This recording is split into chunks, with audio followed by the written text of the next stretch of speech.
धरणाच्या मधोमध त्यांचे बंगले आहेत, म्हणजे त्यांचं सिवेज कुठे जातं?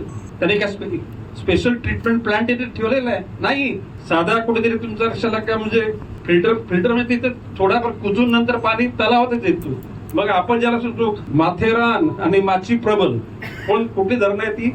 माथेरानचं डोंगर आणि माची प्रबल या दोन डोंगराच्या मध्ये उभारले वसलेलं हे मोरबे धरण शुद्ध पाण्याचं. लाज वाटली पाहिजे आपल्याला सांगायला, शुद्ध पाण्याचं. गेल्या वर्षी बोलतो तुम्ही काय केलं? फक्त नोटिसा दिल्या.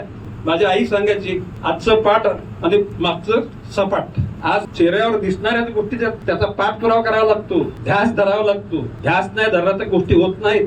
आणि मी बोलतो नाही मी की बॉस इज ऑलवेज राईट.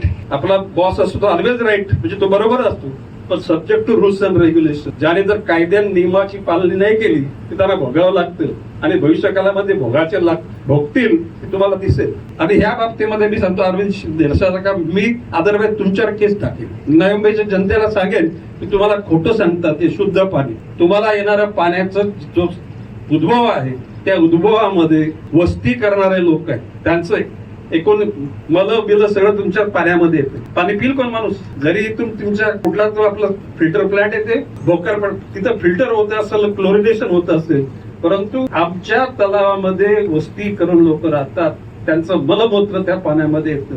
ही बाब सुद्धा शरम आपल्याला शरम वाटली नाही. या शहराचा मी नागरिक म्हणून मला तर शरम, आणि म्हणून बोलवतो की गाव पण आणि अरे एवढं बोलवतो की ह्या संपूर्ण आपला जो कॅचमेंट एरिया त्याला कुंपण घाला. बोलवतो ना मी, का थांबलंय? अरे तसं नाही, गोगलगाईच्या स्पीडनं नाही चालत. करा. आता मी आज बोलतो ना, तर पुढच्या वर्षी परत करून दाखवा.